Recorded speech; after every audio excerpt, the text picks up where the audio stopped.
Hello, and welcome back to another episode.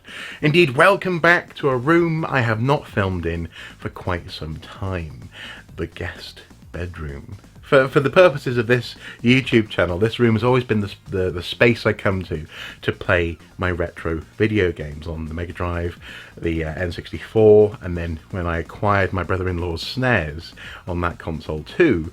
And actually I'm sitting precisely where the old retro gaming zone or stand used to be, in front of a radiator and next to where the guest bed was, just here in fact. And that was always a bit awkward. It was awkward for people staying with us, for example, the in-laws, when they come round at Christmas or in the summer. They would always be sort of tripping over this stuff. It would get dusty, and it was... well, it wasn't fun to come and play on, because I'd have to sit on the bed, and it just felt weird. It felt suboptimal. It felt kind of as though it was a short-term solution that had gone on for 5 years or so. And so as part of a bigger project to modify this whole room, we yesterday installed this, essentially my dream retro gaming setup. This is part of a larger project, as I say, and over the past couple of weekends over there behind the camera we've been modifying, upcycling, recycling, repurposing an old inbuilt wardrobe into a slightly more modern shape that can accommodate what will be a Murphy bed, so a fold-up bed that will go up against the wall, and mean that usually, throughout the year, typically this room will be much more open. It'll be a place where we can play music, where we can play computer games, where we can exercise, where I can finally get out my practice drum kit. That's the goal, and this is part of that. And I'm very happy, very, very happy with how this has turned out. Now, we've had various ideas about this room for quite a while, and we've been waiting on budget for the most part to make them happen. But then, about 3 weeks ago, I had the realization that why should we go and get bespoke or specific, for example, cupboards from IKEA to make that space over there happen, when we can reuse what we have. And the same goes for this corner Billy bookcase for this gaming zone. So we hopped to it, and as I say, yesterday it was this that came together. All of this started in terms of materials back in January, the beginning of January. A friend of mine who lives in South Shields, it works in a sort of slightly industrial setting, and they were getting rid of these metal towers, which he wasn't quite sure what the purpose was, but I think they're sort of mini scaffolding for possibly small display stands or for a stage setup or something. And he just sent a Facebook message around to his friends and said, does anyone want these? I need to get rid of them today. And he didn't want to just put them in the skip, he wanted to see them being used for something. And so I forwarded the picture onto my lovely wife, and she had a look and she went, yeah, I think that'll work.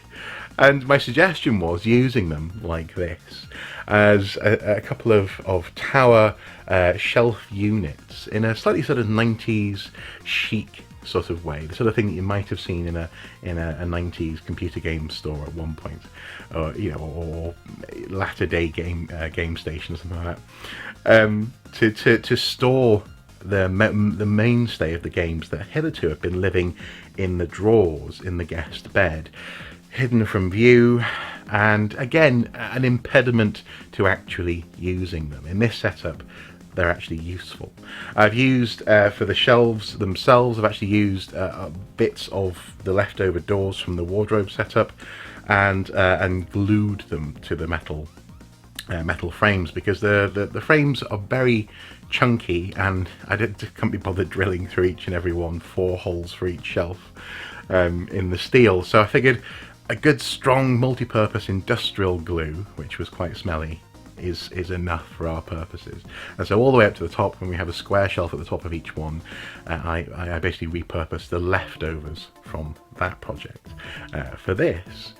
In the bookshelf itself, it was quite simple to modify it. I installed an upright on sort of the halfway point, and actually it's sitting on the one shelf that's attached to the two sides. So it's structurally sound. It's actually screwed into the whole bookcase through that bottom and through the upright, and that was strong enough to take a relatively modest, these days, but by these days standards, modest TV of about 22 inches, which is just about perfect for these games. I mean, aside from getting a CRT TV, but the thing is, CRT these days is not cheap. It's not as cheap as people think. It is about, well, no, it's relatively cheap, but you're spending 50-60 quid for something that's lived in someone else's attic for a while and that's going to blow.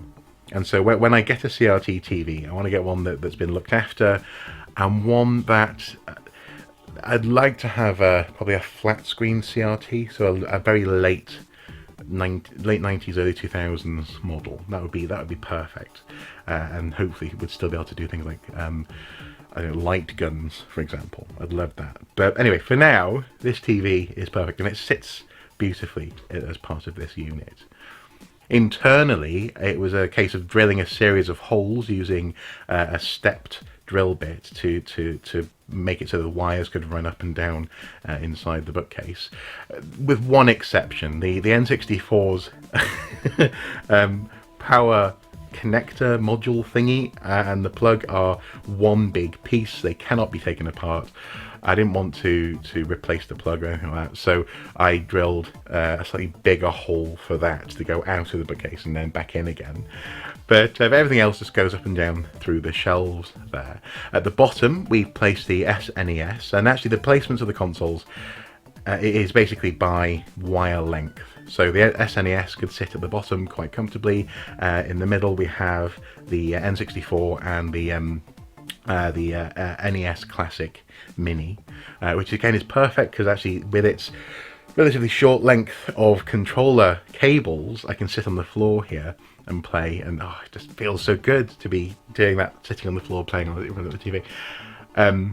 Which obviously I do downstairs. I do downstairs with the PS4, Xbox 360, Dreamcast, Switch, etc. But that it's just different. These wired controllers, the feeling is right in this kind of juxtaposition like this. And then the shelf above that, we have the Mega Drive setup as well, and it just works. And crucially, we haven't had to go out of our way to buy anything new. At one point, we were scouring Pinterest, coming up with ideas, and actually this is an intermittent aesthetic, in so much as we are going to modify how this looks. We're probably going to have a themed question mark Mario storage box or two, something Zelda-y as well. This will evolve, but in terms of the structure, it's perfect, and it's what we had lying around, and I'm really happy with that. Both with the wardrobe project back there, and how that in turn feeds into this thing here. I mean, if nothing else, it means we've got much less that we need to take to the tip now, in terms of particle board and and all the gubbins that came out of the wardrobe. Of course, again, that needs also, I should say, that needs decorating as well. We're going to sand it down, fill in the holes, paint it a different colour, paint the walls, so on and so forth. So this is the what's the word? This is the infrastructure that's been installed. And maybe at some point in the future, I'll share with you how this eventually looks when it's finished. But for now, it is in a state where I'm very happy. And crucially, it's so easy now just to come up here and play. I'm not sitting on a weird sort of slightly soft mattress, rocking around. I can sit on the floor with a beanbag and dive into Robocop versus Terminator, for example. That was the game I christened this setup with. Was my favourite Mega Drive game. I love it. Hopefully you love it too. Thank you for watching, and if you have any thoughts, comments, queries or suggestions, please do let me know. If there's anything that you think that would add to this sort of setup, we're both open ears.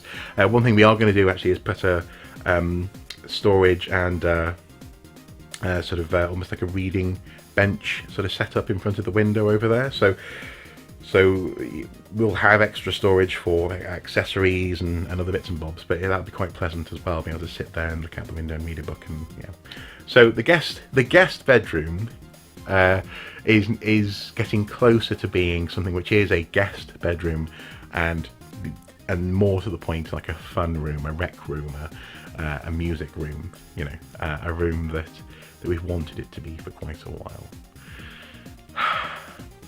I love it.